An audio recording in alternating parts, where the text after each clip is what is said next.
바울 서신에서는 나와 다른 사람 그리고 하나님과의 관계로 구분해서 각자 강조하는 부분이 다른데요.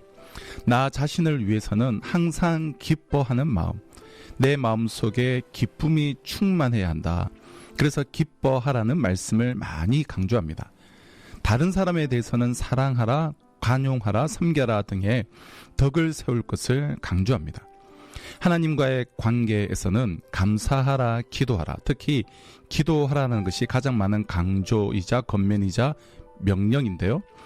자신에 대해서는 항상 기뻐하는 마음, 다른 사람에 대해서는 사랑하며 너그럽게 관용하는 모습, 그리고 하나님 앞에는 언제나 기도하는 마음, 이런 마음가짐을 가지는 것이 그리스도인입니다. 오늘은 성령의 9가지 열매 중 그 두 번째로 희락의 열매, 즉 기쁨의 열매인데요. 헬라 사람들은 희락을 카라라고 했습니다. 그 뜻은 하나님께 근거를 둔 기쁨이란 뜻입니다. 기쁨의 근거가 하나님입니다.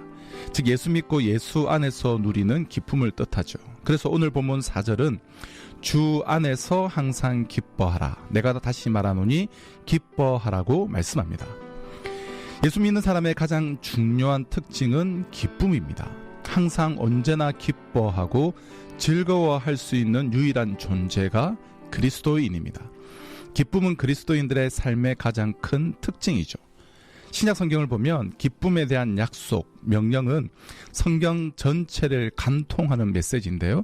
신약 성경 전체가 기쁨을 강조합니다. 어떤 환경과 상황 속에서도 기뻐하는 법을 가르치려는 것이 그 목적이죠. 그만큼 우리 주님은 우리 그리스도인들이 다른 무엇보다 기쁨을 누리길 바라십니다. 기쁨은 그리스도인들만이 누릴 수 있는 기업이요 상급입니다. 하나님은 성도들에게 그 무엇보다 기쁨을 상속해 주시길 원하십니다. 그래서 그리스도인들이 기쁨을 잃어버리고 사는 것은 큰 비극이며 그것은 자신의 신앙 고백을 부인하는 것입니다. 믿음의 가장 영광스러운 측면을 빼앗기는 것이죠. 사랑하는 애청자 여러분, 이 기쁨을 알고 있습니까? 내 삶에 이 기쁨이 열매 맺고 있습니까? 실제로 이 기쁨을 누리고 있으십니까? 기쁨의 열매를 맺기 위해 먼저 우리가 기억해야 할 것은 기쁨의 특징인데요. 이 기쁨은 주 안에 있는 특정한 기쁨이라는 것을 기억해야 합니다. 오늘 본문 4절을 보면 주 안에서 항상 기뻐하라. 이 기쁨은 일반적인 기쁨을 말하는 것이 아니라 주 안에 있는 특정한 기쁨입니다. 성경은 단순히 심리적이고 일시적이고 감정적인 일반적인 기쁨을 말하지 않습니다. 우리는 오직 주 안에서 기뻐해야 합니다. 이 기쁨은 주님 안에 있는 것입니다. 주 안에서 기뻐하라는 말씀을 우리가 조금 의역하면 주님 때문에 기뻐하라는 뜻입니다. 이것은 세상 기쁨과 다르죠. 이것은 물질적인 것이나 세상적인 어떤 성취감에서 얻어지는 것이 아닙니다. 그렇다면 주 안에 있는 특정한 기쁨인 이 기쁨은 어떤 기쁨입니까? 첫째, 제사함 받는 기쁨입니다. 제사함의 은혜에 감격의 뿌리를 두고 기뻐하는 것입니다. 우리 영혼의 가장 중요하고 궁극적인 문제는 제사함 받는 것입니다. 제 문제는 내가 감추려 한다고 해서 감추어지는 것이 아니죠.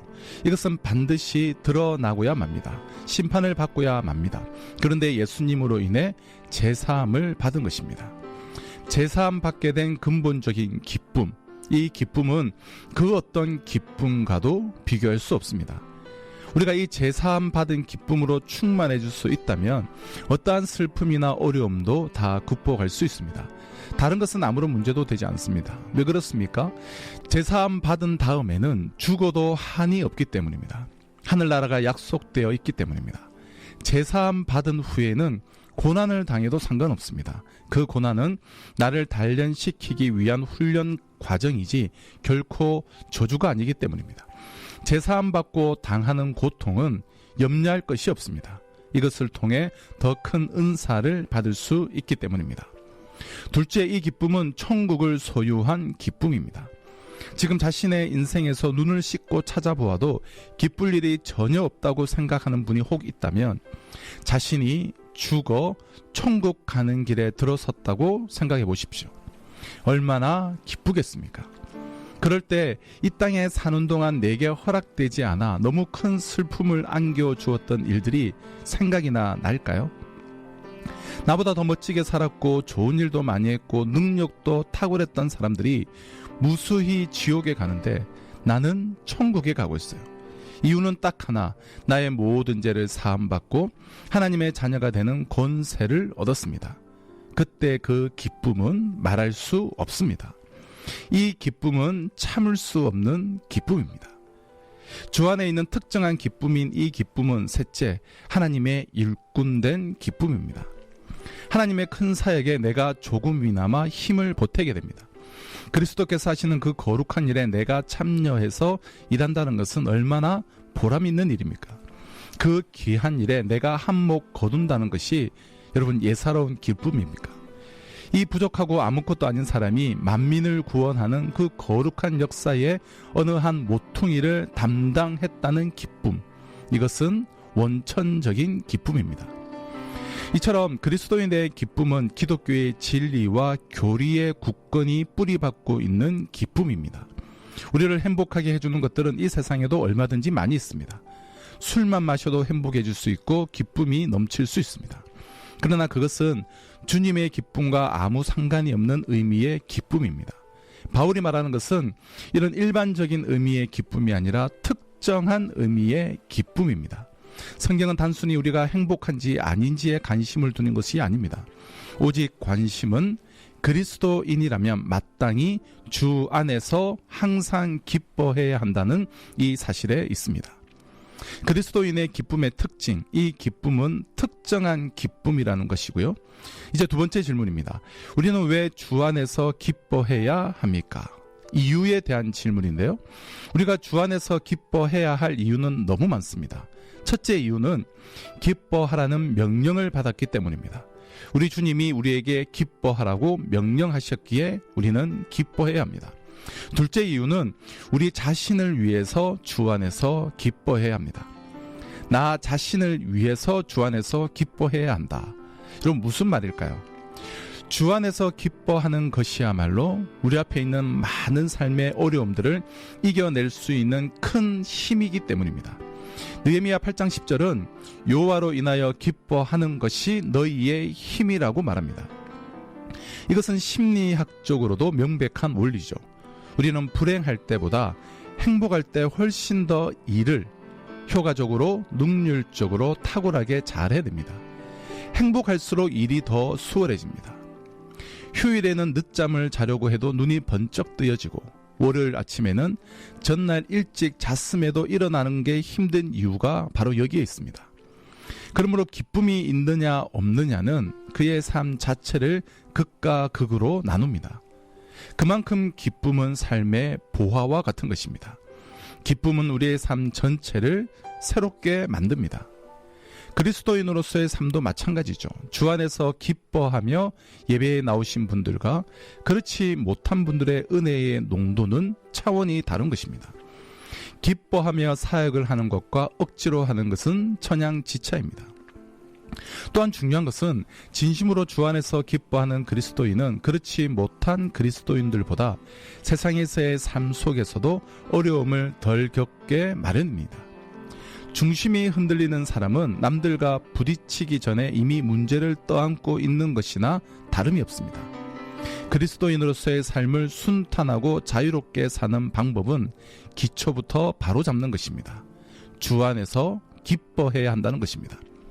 왜 주 안에서 기뻐해야 하나? 주 안에서 기뻐해야 할 세 번째 중요한 이유는 오직 이 기쁨만이 우리를 실망시키지 않기 때문입니다.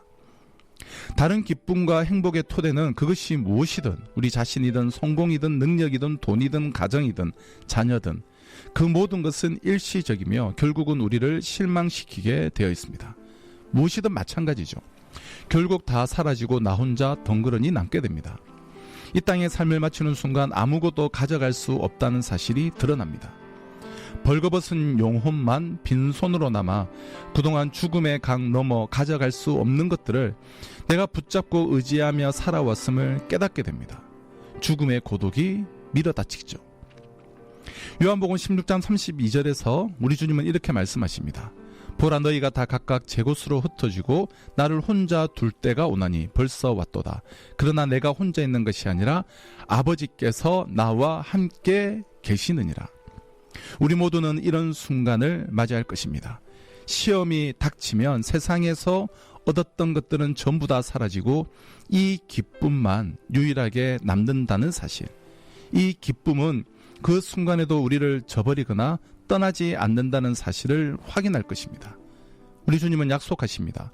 히브리서 13절 5절을 보면 내가 결코 너희를 버리지 아니하고 너희를 떠나지 아니하리라. 내 기쁨이 주 안에 있는 것이라면 그 무엇도 나를 해칠 수 없습니다. 우리 주 그리스도 예수 안에 있는 하나님의 사랑에서 나를 끊어낼 수 없습니다. 사람들은 바울을 옥에 가두었지만 그 속에 있는 그리스도인의 기쁨은 빼앗지 못했습니다. 그를 핍박하고 때리고 중상모략하며 그의 평판과 모든 것을 빼앗고자 덤벼들었지만 아무 소용이 없었습니다.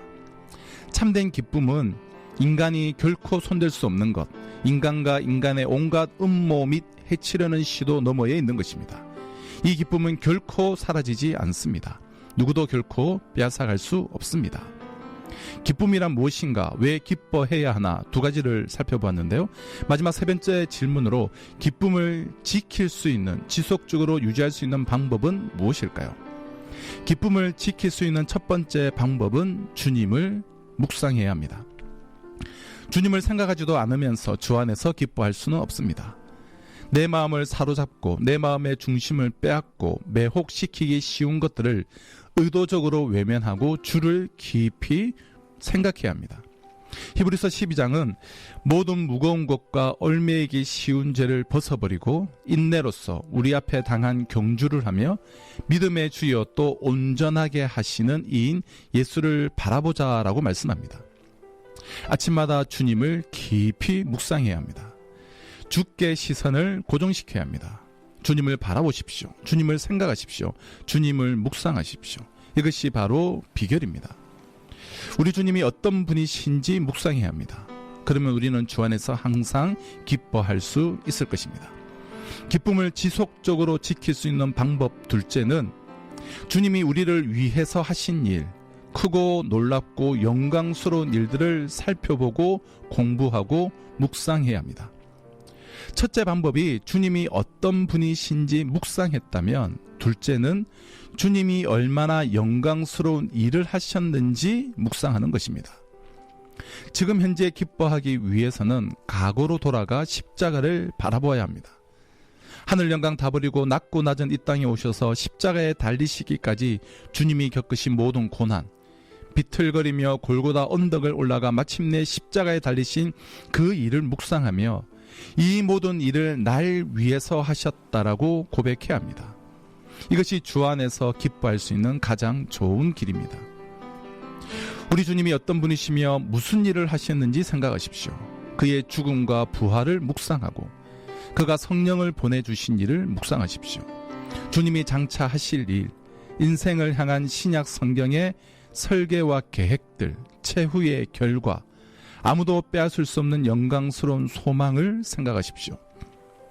이렇게 우리 주님이 나를 위해서 이미 하신 일을 묵상한 다음에는 지금 현재 나를 위해서 하고 계시는 일도 기억해야 합니다. 바울은 빌립보서 2장 13절에서 너희에게 소원을 두고 행하게 하신다고 말한 바 있습니다.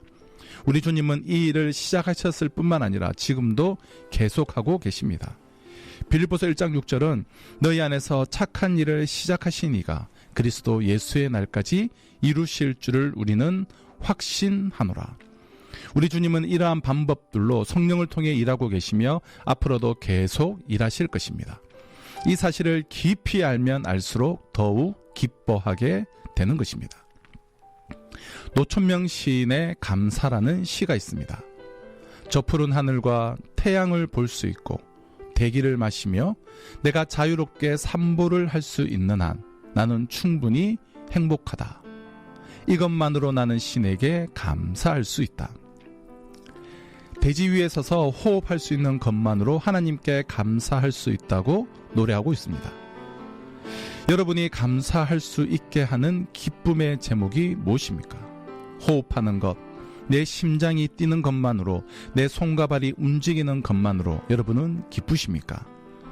아직도 사랑하는 사람이 내 옆에 있다는 것, 사랑하는 사람을 내가 만질 수 있다는 것, 그것만으로 우리의 가슴이 뛰놀고 있습니까?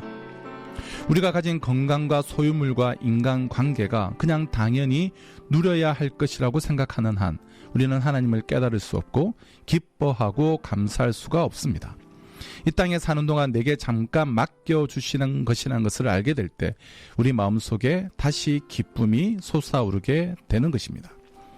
사랑하는 국동방송 애청자 여러분, 이 땅을 살아가면서 기쁨이 없는 성도보다 더 불행한 사람은 없습니다. 예수 믿는 사람의 가장 중요한 특징은 기쁨입니다. 항상 언제나 기뻐하고 즐거워할 수 있는 존재가 성도입니다. 가만히 앉아서 절로 기쁜 마음이 생기길 바라서는 안 됩니다. 인위적인 자극으로 기쁨 감정을 만들어내서도 안 됩니다. 주 안에서 기뻐하는 길은 주와 그의 구원을 묵상하는 것입니다. 그가 전에 하신 일과 지금 하고 계시는 일, 장차 하실 일을 바라보는 것입니다. 이것을 참으로 아는 사람은 기뻐하지 않을 수가 없습니다. 세상과 세상의 온갖 괴로움 앞에서도 웃게 해주실 것입니다. 죽음 앞에서도 웃게 해주실 것입니다. 죽음은 사랑하는 주님이 계신 곳과 그 영광으로 들어가는 작은 문에 지나지 않습니다. 주님이 주신 살아있는 기쁨, 세상이 모르는 진짜 기쁨, 그 기쁨이 담긴 인격과 내면을 얼굴과 마음과 행실이 담아낼 때 이 땅을 치료하고 살리는 것입니다. 그 많은 아픈 사람들을 매만져주는 복의 통로로 우리가 이 땅에서 존재하게 되는 것입니다. 주 안에서 항상 기뻐하라.